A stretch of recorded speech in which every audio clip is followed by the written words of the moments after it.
Hi guys, this is actually the second time I'm recording because I didn't like my first one because that is me, that's who I am.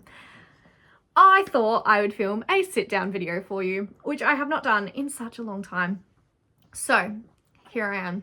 I'm going to film my pregnancy video. So if you do not know, or you do not watch my vlogs, or you do not follow me on Instagram, I have recently had a beautiful baby girl and her name is Amelia, and if you hear weird little noises, it's because she is right there. Because also the first video she kept crying. I was trying to make her have a nap, but she wasn't there for it. So hopefully here she's happy and we can get through the video and everything will be all good. But anyway, I think we should just get straight into the video and crack on. So how I found out I was pregnant, first bit. I would have fallen pregnant the week of my birthday 2024, which is the first week of February / maybe just end of January. Yeah, I was on placement, a teaching placement. I was on my final teaching placement. The timing was not quite what I was hoping for finding out I was pregnant, but it's okay. God's plan all works out in the end. But there was definitely signs before I took a test. So I took the test mid-March, but in my teaching placement, I started feeling really tired and I would go home or go to my mum's house and just nap as soon as I got home. And I couldn't survive the evening without a nap in the afternoon. So I'd finish at the school at 4, I'd be home around 5, and then I would just have an hour or two before tea. And it was not ideal, but I just put it down to, you know, different environment, different lot of work that I'm doing. That's why I'm feeling so lethargic. I also, right towards the end of placement, started getting so hungry, ravenous, and it didn't matter what I ate, I could not satiate my hunger. I was starving. Just before I took the test though, I started to feel nauseous. Like a couple of days before the test, I was feeling nauseous and I was like, this is weird. Also, my period was 2 weeks late when I did take my test. Another major sign as to something not going on quite right in my body. My brother got married end of February 2024. And usually I'm not an alcoholic. I don't drink that often. But over the span of quite a few hours, I can usually get away with one standard drink every hour and feel okay. I reckon that whole night I had either 3 or 4 champagnes. And they were poured out by bath staff, so they were only like half glasses anyway. They weren't like filled to the brim. And somehow, over the span of, I reckon I probably started drinking at like 5 until I think I had my last drink at like 8 or 9. So the span of quite a few hours and only 3 to 4 glasses of champagne, I felt so tipsy and not myself. I felt horrible. During speeches, I burst into tears because I looked at my grandpa, and that is what set me off.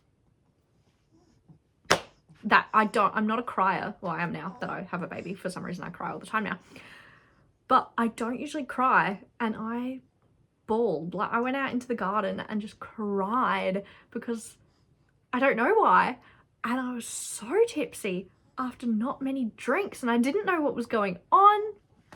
So that was definitely a major sign as to something was not right in my body. I would have probably been about 2 to 3 weeks pregnant at that point.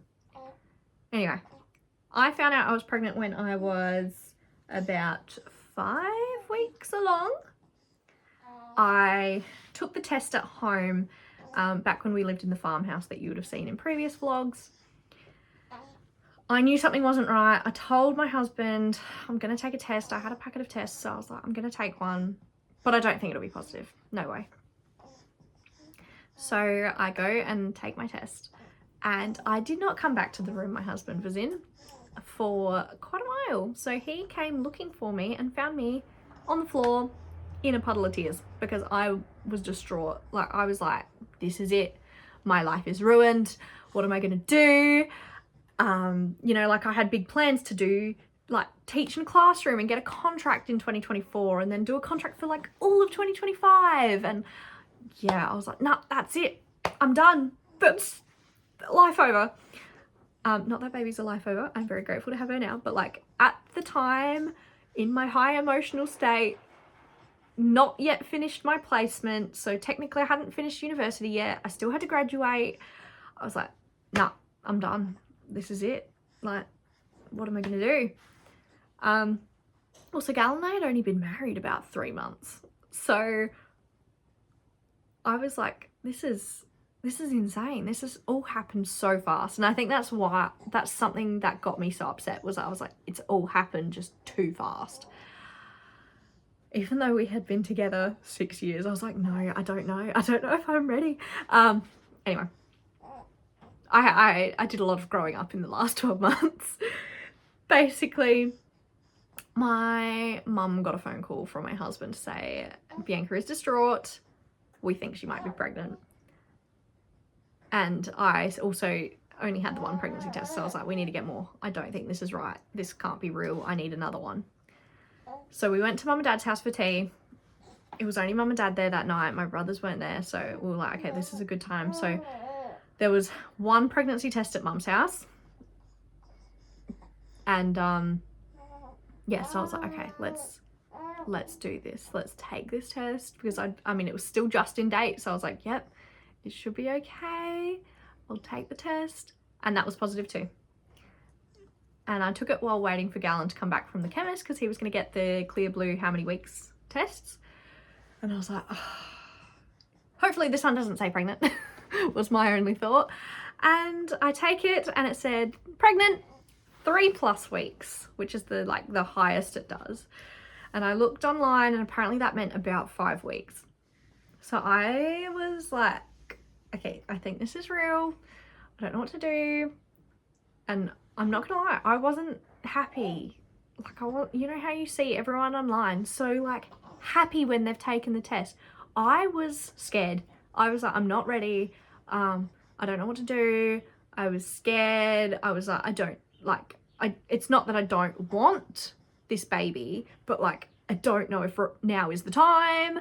But I also would never abort. So I was like, I'm gonna have her. Like, it's gonna be a thing, but like, what do I do? I'm not ready. Anyway, so that was kind of my thoughts. It took me, I reckon, 2 or 3 weeks to actually be like, actually, I'm excited. This will be a happy time. Galen was happy, and I think that's what helped me come around to it as soon as I did, because I was just terrified to begin with. Anyway, so the only people that knew first trimester that I was pregnant was my parents. I did tell my brothers and their partners, and then my friend Steph. Oh, and obviously my husband, but like, yeah, my friend Steph knew, because we worked together and I got severe morning sickness and I was running out of that OSH room to vomit multiple times a shift. So somebody needed to know what I was doing. And it was really nice just having somebody who was not an immediate family member to talk to, which was great. The other person who did find out early was Galen's sister. Galen was just too excited and had to tell someone. So he told his sister, and then right towards the end of first trimester, we told his mum before we told like everyone else. But yeah, so it was all quite exciting. I didn't have too much in the way of food aversions. I could not eat pizza. I could eat all the ingredients separate, but could not eat it as a pizza. But I think that was the main ick that I had. I got really into cherry tomatoes. I love them anyway, but I just got like, bless you. Bless you. I just got really, really into the cherry tomatoes, loved them. And I started liking seafood, which is weird because I don't like seafood. Normally, like, I like fish, but that's about where it ends. And I was so into prawns, which I don't like, again, anymore. You're right. But yeah, so that was my food things, I guess. I still loved my cups of tea. I was very big on the real dry biscuits and stuff as well, because I was like, I couldn't hold things down. I felt really ill while cooking, cutting up meat, just putting ingredients together, serving it up. I would like vomit multiple times while cooking. It was disgusting. And then I'd have it in my bowl and not like it. And I'd have about one bite and go, I can't eat it. I can't do it. You're trying to get your dummy back in your mouth yourself. Did you just do it? Almost. Almost. Good girl. But yeah, my morning sickness was not it. But I was okay otherwise, other symptom wise. I was very tired, but other than that, I was okay. It was just very much a very hard trimester to deal with, but I've heard from so many women, first trimester ain't it. Anyway, moving on. Second trimester. By the second trimester, I was feeling a lot better. I had a lot more energy. My morning sickness went away at around 14 weeks, which was beautiful. I did start getting some back pain though. I got like a stabbing pain mid-back, and we're not entirely sure why, because that was a bit of an odd spot to get it. And I started getting pain like under my rib towards the end of the second trimester as well. Which again, not a lot we could do about it. Second trimester is also towards the end of it is when I started doing relief teaching, which was really exciting. So I slowed down on my OSH work. I went from going 5 days a week to only 2 to 3 shifts a week. And then I was doing relief teaching for the rest of that.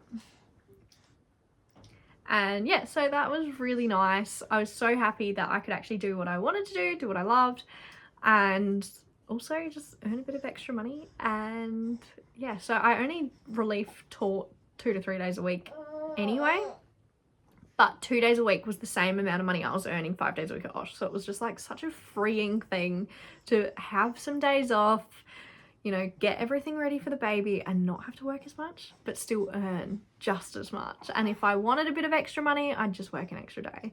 And it was so good, such a good experience. It was just really, really nice. Second trimester, I started getting everything ready as well. Like I think we got the pram, it was either late second or early third. I'll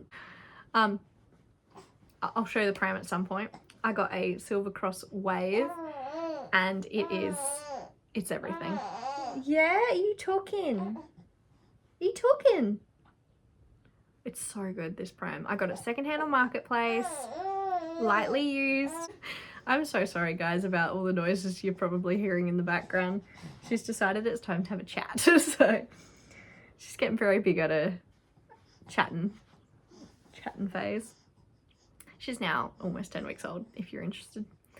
But yeah, I got the car seat early third trimester. I made sure, like, we got our bedroom all done in our second trimester. We moved house second trimester as well. So we moved house right at the beginning of second trimester. I feel like I've said that word so many times. We ended up buying the house that we're in. It's a little old cottage. You would have seen it in the vlogs. It's, as you can see, there's like renos that are still happening. We're planning on doing the kitchen soon, but we just wanted a place that was our own. We wanted a place that was our own, that we could raise Amelia in, and that she could like have as her childhood home, and like this is her house, and like it's not a rental. That was our big thing. We didn't want to raise her in a rental if we could avoid it. And so we bought this, moved in, and there was a lot to do when we first shifted in to make it kind of like livable. Like it was livable, but only just. So we did a few things like we replaced some of the flooring straight away, and we did Amelia's room straight away.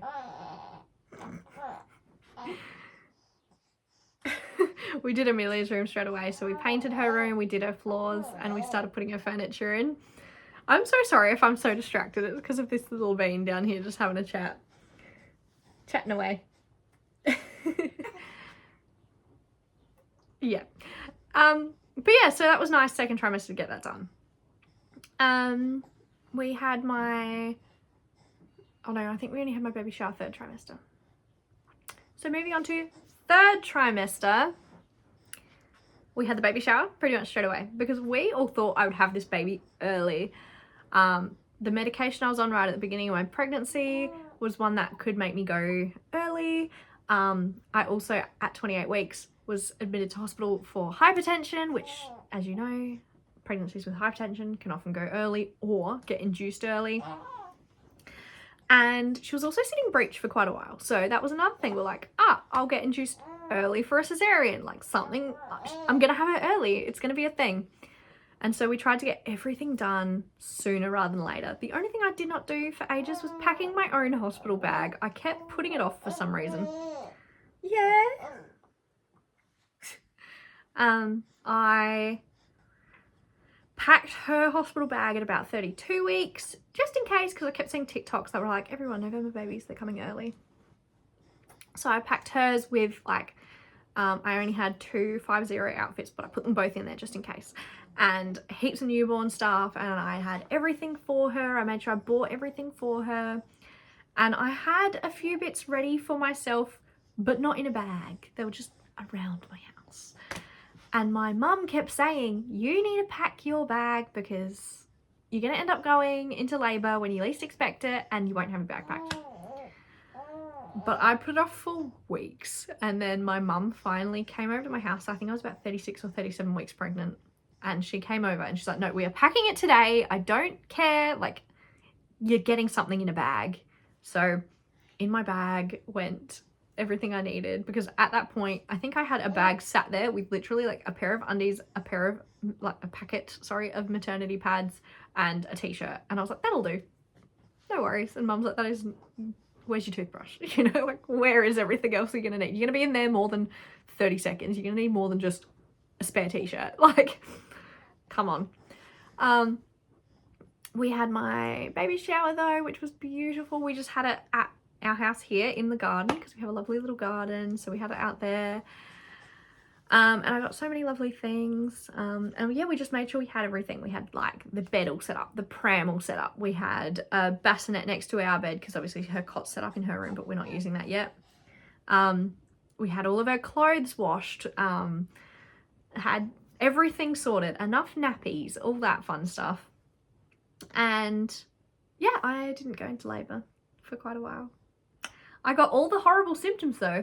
My back was aching. I ended up stopped working altogether at 34 weeks because that is when school holidays started anyway, when I was 34 weeks, and I didn't want to work at Osh in school holidays.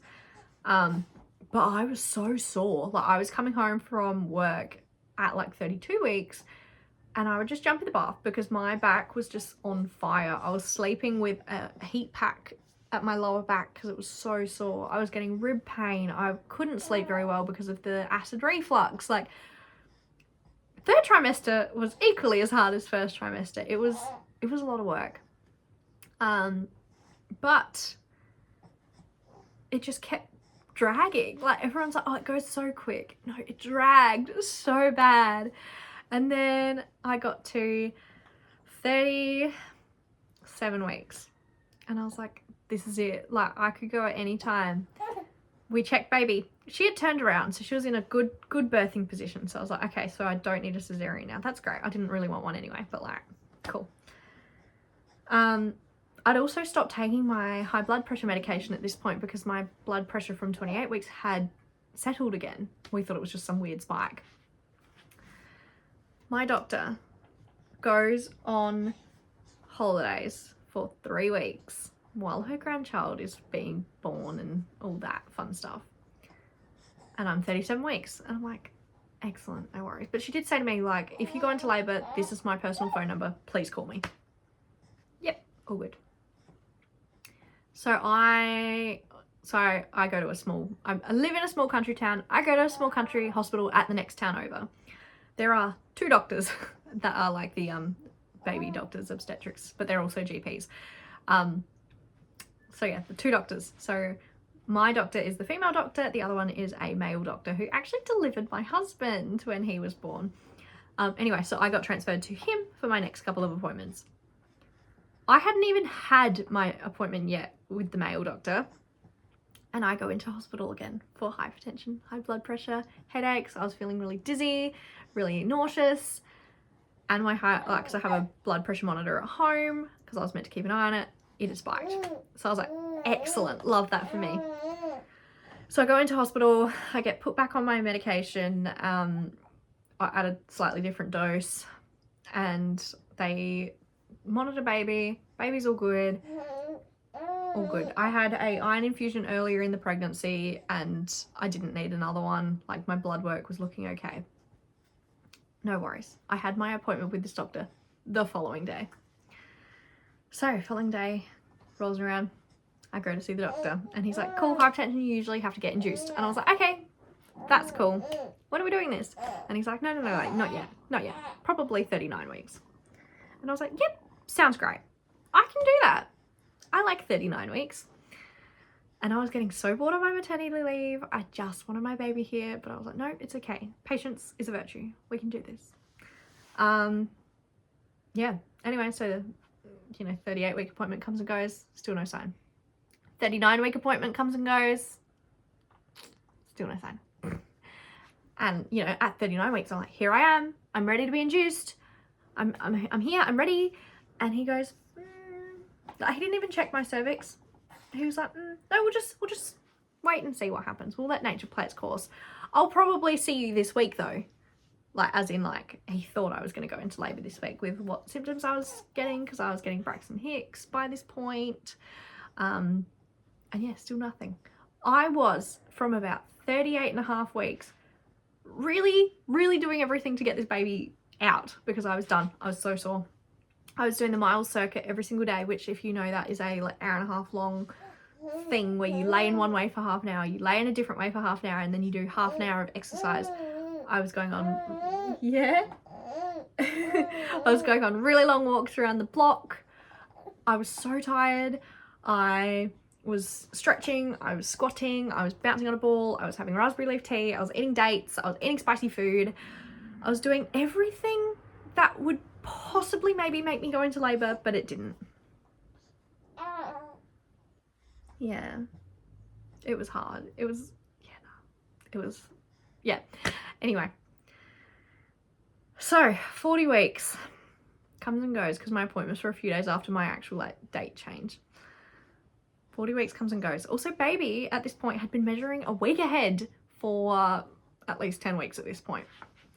And so I was like, right, I'm like measuring closer to 41 and a half weeks at this point. Is anything going to happen? Like, what is going on? I've got this massive baby inside me. I felt massive. And I was like, she's huge. I'm sure of it. Anyway, and the doctor goes, yeah, we're gonna induce you. So he checks my cervix. I'm not dilated at all. And he's like, no worries. I'll check with the girls at the hospital and we'll book your induction and you'll get a phone call today. My appointment was at 9 a.m. I'm waiting all day for this phone call. Nothing happens. So, at about 5:30ish, I call up the hospital and I go, okay, the doctor said apparently I'm going to be booked in. You guys are going to book me in and call me. I haven't gotten a call yet. What's going on? Yeah, you've been booked in. I said, okay, awesome. When is it? Oh, did the doctor not tell you? No. When is it? Tomorrow. I was like, excellent. Excellent. Here I was thinking like Thursday or something. And it was literally going to be Tuesday. And I was like, okay, sounds great. We knew. Tuesday. Induction day. Yeah. And it was the longest day of my life. We did things all day to try to keep our mind off the idea that it was happening, to try to make the day go a bit quicker. We went out for a final lunch together. I don't even remember what we ate, but yeah, we went out together. And then we had to eat before we went into the hospital, so we just had 2-minute noodles for tea, but like, you know, we tried doing things. We did like a last ditch effort to go into labour naturally. We went on a massive long walk again. Nothing happened. So 7 p.m. we go to hospital and we're all ready and I'm like, I'm having this baby. It's coming. I'm so excited. I've been waiting for ages. I thought I was going to be induced early. It didn't happen. I thought I was going to go into labour naturally early. It didn't happen. So I was like, here I am. I'm ready.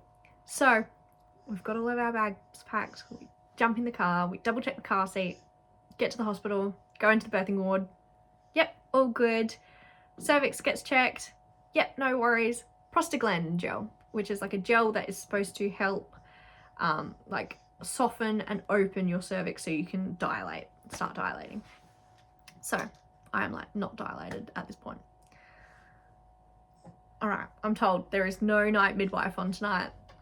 There is 2 nurses though, so if need be, let them know and they will call the midwife who is on call, but they live 20 minutes away. So if you go into labour tonight, let us know straight away so that we can get our midwife down, because it's going to take her 20 minutes.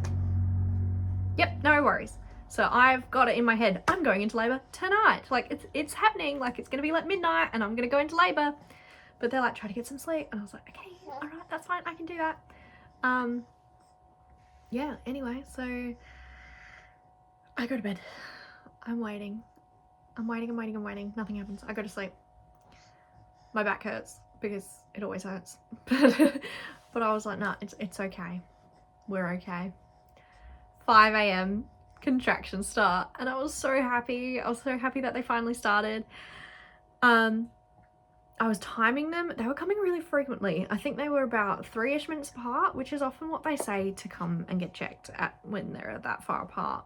But they were going for over a minute each as well. So I was like, oh, perfect. This is when they say to come down.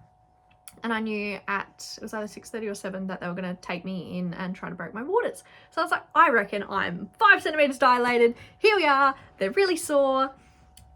Let's do this. Anyway, the morning midwife comes in. She was beautiful. I'd never met her before, but yeah, she comes in, introduces herself, takes me down to the birthing suite. I'm like, yep, beautiful. I'm dilated. My doctor, my lovely female doctor who was meant to be on leave, has come back to deliver my baby. Checks. I am 1 centimeter dilated, and I go, oh, no, because I was told if I'm not dilated enough, they'll have to put more gel on and we'll have to wait another 6 hours. But she was like, no, I'm gonna give it a go. So apparently, usually to break your waters, you need to be at least 2 centimeters because they need to get 2 fingers in plus the crochet hook that they use to break the waters. She could only get 1 finger in. It's fine. She managed. She got my waters broken. Lots of fluid, nice and clear, healthy. They're all very excited. The male doctor comes in. We're having this baby by 2 p.m. And I go, oh God, but okay. And all the people in the room were just looking at him like, it's not happening. The baby comes when the baby comes, and it won't be at 2 p.m. Anyway, so I start progressing. My contractions get really strong and really long. They were probably going for like 2 minutes each, but I was only getting 1 to 2 minutes break in between, which is more of like a later stage labor thing, not an early stage labor thing, because technically I was early stage labor. And I was in so much pain, and so we tried the gas. Not a lot happened. We tried the injection that they put in your chest. Didn't do a lot either. And so I was just there really upset, almost in tears, because it was all in my back and it was so sore. And I was like, no, I can handle this, but I could not handle this. Anyway, we had shift changeover. Also, because I asked for an epidural with that first midwife and she said, no, you're doing well. You're okay. You don't need it. I was in tears. I was like, I need it. I really need it. And she just said, no, you don't need it. So I was like, excellent, love that. Anyway, shift changeover happens, and it is the midwife that saw me at 28 weeks when I came in for hypertension, and she's amazing, and I love her so much, and I was so excited when it was her, because I was like, this is the woman that's going to deliver my baby, and I'm so excited about it. I'm keen as a bean. And I say to her, I want an epidural. Like, one of the first things. She goes, okay, well, let's see how you're going first. See how you're progressing. And we won't jump too far into it. And I was like, oh, well, that's okay. And Gallon literally says she's asked for it a few times. And Joe was like, it's okay. I'll sort you out.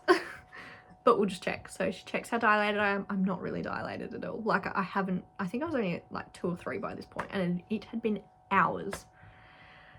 So doctor comes in. Because also I'm on a drip anyway, because I had to have antibiotics. And every time I was given antibiotics every 4 hours, I would vomit everything up that I had eaten or drunk. And so I started to get really dehydrated as well, which wasn't helping anyone at all, because then I was just getting upset. I was getting a headache. I was sore. Anyway, so then doctor comes in, puts me on a saline, like water drip, because I was now dehydrated as well as needing everything else because I just kept vomiting up. And you know, the doctor's like, no, vomiting's good. Vomiting means that like it's gonna come soon. And I was like, yay, I feel horrible. They bring some lunch in. I can't even look at it, so Galen ate it because I was like, no, don't even. Finally, the anaesthetist comes in and I get an epidural, and I was so happy. But because my contractions were so close together but so long, it took quite a while to get this epidural in because he had to keep stopping, because obviously if you move, that can cause major problems. So every time there was a contraction, we'd all just stop moving, and like I wasn't allowed to move, and I was in so much pain, and it was pain in my back, and all I wanted to do was wriggle around and try to get the pain away, but I couldn't. So I was just sat there with my little gas thingy, puffing on my gas thing while he's giving me my epidural, and I just didn't feel right, but it's fine. We managed. Got the epidural in, and I was finally feeling okay. They'd given me another dose of the antibiotics, and I was like, right, I vomited, but I was like, no, I feel okay, and I'm actually really thirsty. And I think I was on my second like liter bag of saline at this point as well, and I was like, I'm thirsty, I have a headache, I'm hungry now. So my midwife asked, what do you want? And I was like, honestly, biscuits. I could so go for some biscuits. So she brings in all the little tiny packs of like the wrapped Jatz biscuits, of the little wrapped sweet biscuits, and then some little pieces of cheese, and I was like, that is amazing. And brings me a liter of cordial, and I was like, oh, my heart, I'm so happy right now. Like, it's the most basic thing, but I was like, I need it. I just need such a basic meal. And once I had my epidural, we turned the lights off and I had a sleep, and it was the best thing ever. And then I woke up and it was tea time, and I don't even remember what dinner was. I think it was some sort of like chicken, I think. And it was delicious, and there was a dessert and a soup, and I was so happy. And I got another cordial, and I was actually drinking water, but I kept vomiting still, so I still had to be on the drip. And I was like, it's coming soon. It's coming soon. And we get to 8 p.m. and I'm 10 centimeters. I'm like, yes. But I could not start pushing because I could no longer feel my legs. Apparently they like to let the epidural wear off a little bit. I'd stopped like dosing it at like 6, but I still couldn't feel my legs. And like I couldn't move them at all. And usually you can still move them a little bit, but I couldn't feel anything, and I couldn't lift them. Like I'd try with all my might, and I couldn't even like wriggle them. So we had to wait a bit. The doctor comes in, she's like, I'll wait a bit longer, I'll go do some paperwork. And I was like, great, no worries. Finally at 10 p.m, I got enough feeling in my legs that we could start trying to push. And I was so excited, and they helped me sit up. And during the pushing process, my epidural fully wore off and I felt everything. It was horrendous. It was so bad. I was in so much pain. They kept trying different positions, but my hips were hurting, my back was hurting. They gave me this like injection of like saline in my back, which helped with the back pain, but then my hip pain got really bad. So yeah, no, it was a lot. And here I am still thinking that I'm gonna be birthing this monster child, like this humongous baby. And I thought she was gonna have a full head of hair, and I was like, yep, here it is, like it's happening. And it hurt. Like, if anyone tells you labor, like, you know, it's not as bad as what you think, it hurt really bad. And I struggled, like physically, I struggled mentally.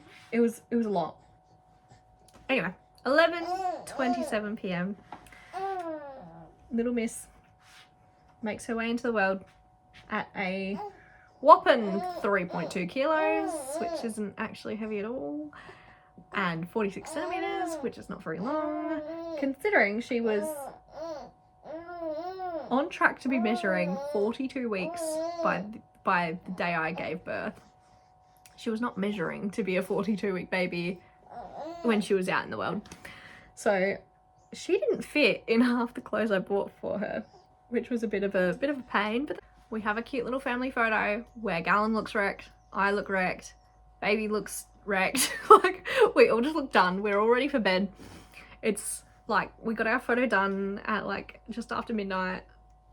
It was hard. I tore, so then I had to wait to be stitched up. I got cut like an episiotomy, so I had to wait for that to be stitched up, and I still tore, which is disappointing, but you know, despite the cut, I still tore. Like, not disappointing in the health care, like, I'm very pleased with my healthcare team, but like, I'm disappointed in myself that I still tore. So they don't actually measure the baby straight away.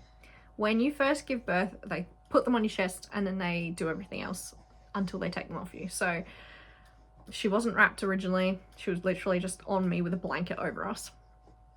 And I felt filthy. I felt disgusting. I was so excited for a shower. And then I'm getting stitched up. I've got baby on me, no worries. She finishes stitching me up. I'm sitting there just like in a daze. Also, that whole instant love thing, I didn't get it. It took me a little bit to actually like get the bond with my baby. They literally put her on me and my first thought was, what do I do? Like, it wasn't like, oh my God, this beautiful thing I made. I was literally like, help. You've just given me this thing that I now have to look after. How do I do it? What do I do? I once again was slightly terrified, but also like a little bit like, what the heck? Like, that just came out of me. It's a human and it's just come out of, like, I was in shock. Apparently that's quite common, but it's not spoken about. So here I am talking about it. Being in shock after birth. It's normal. It's a thing. Birth is a traumatizing thing. And so is what it is. Anyway, so I get all stitched up and all that. Midwife actually takes baby, weighs her, and she's a lot smaller than what we thought. And she's only 3.2 kilos, which is I think 7.0 pounds. And she's 46 centimeters, which is a lot smaller than what we thought she'd be based on what she was measuring up until this point on the ultrasounds. So I'm like, okay, I don't think those 3-0 clothes are going to quite fit her, but also I haven't had much to do with the baby, so I don't really know what is going to fit her or like how anything's going to work. So she gets all wrapped up, passed to Galen. We have a cute little family photo where we looked wrecked, absolutely like so bad. I was exhausted. My hair was a mess. I looked absolutely horrible. Galen looked really tired. Baby just looked confused. So yeah, and then I'm all done. I'm all stitched, and I'm told you can have a shower. I have never felt more filthy in my life. I felt disgusting, and so I was so excited for this shower. And so baby gets left out with Galen and the midwife, and I go to the shower. And nobody tells you how much you bleed. I was panicking a little bit. Like, I stood up and there was just blood all over the bed, and I was like, holy moly. There were some towels for me, and I was like, perfect. And I'd grabbed a pad and a pair of knickers, and I was like, that'll do. I'm gushing, what felt like gush. Apparently it was a normal amount of blood, but I was like, holy moly, like, I thought it was just meant to be like a heavy period. But if that's someone's heavy period, I feel very sorry for them. Like, I got in the shower, I literally sat in the shower chair because my midwife told me just sit down, like you might feel a bit lightheaded, and I was like, okay, no worries. Like, she'd pulled out my epidural and everything, all my cords and stuff before I got in the shower as well. I'm sitting on the chair and I'm just loving the water. I'm like, this is amazing. I washed my hair and I'm like, wow, because I was so sweaty, and I was like, this is so nice just to feel clean. So nice. And I can just see the blood, because obviously it's a chair with holes in it. I just see the blood on the floor and I'm like, that is a lot. Is that concerning? I don't know.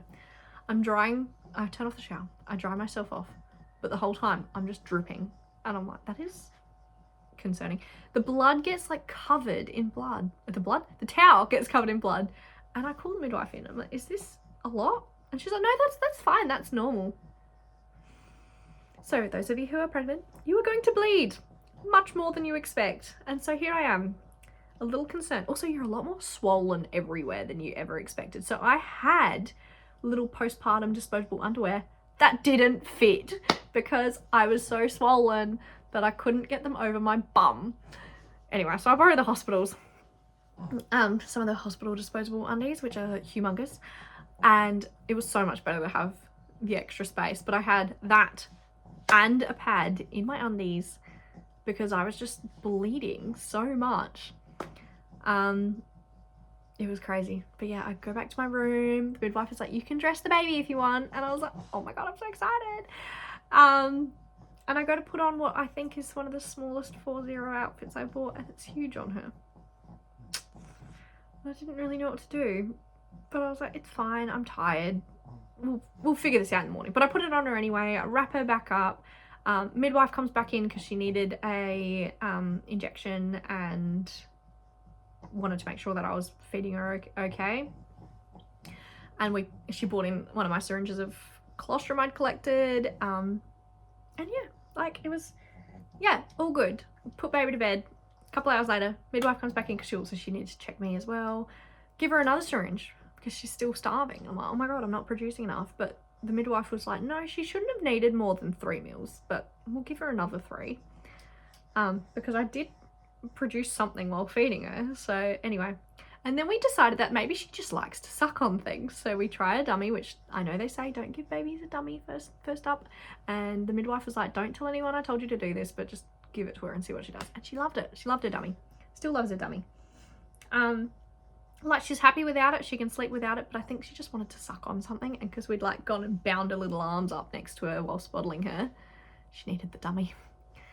But no, she was a good little girl. It was so nice that first night, and just, yeah, hospital stay wasn't actually too bad. The food was pretty good. We got the biggest room, which was nice, and it was just not too bad. Like, it was a little interesting trying to like get used to having a little baby. And yeah, none of her 4-0 clothes fit her though. And so my mum, love her, had to go to the shop when baby was a couple of days old to go and collect us up some preemie size clothes because somebody was teeny tiny even though she was born late. But now she is a big bean and eats like a monster and just keeps growing. And she loves talking, as you would have heard throughout this video. But anyway, so that is my pregnancy and birth story. Hopefully I didn't scare you off, but I wanted to be real with you. Like, pregnancy is not all that, you know. You don't always feel super happy when you take the test. You don't always feel that instant love connection when they're first born, because sometimes it is, what is this thing they've put on me? Why is it here? And what do I do with it? But I love my baby now. I mean, I've always loved her, but like we have a very good bond now. We're little besties now. We do everything together. And she's a lot of fun, particularly now that she has started to babble and likes having a chat with me. So she's lots of fun. Are you okay? Anyway, I will see you in the next one. Bye guys.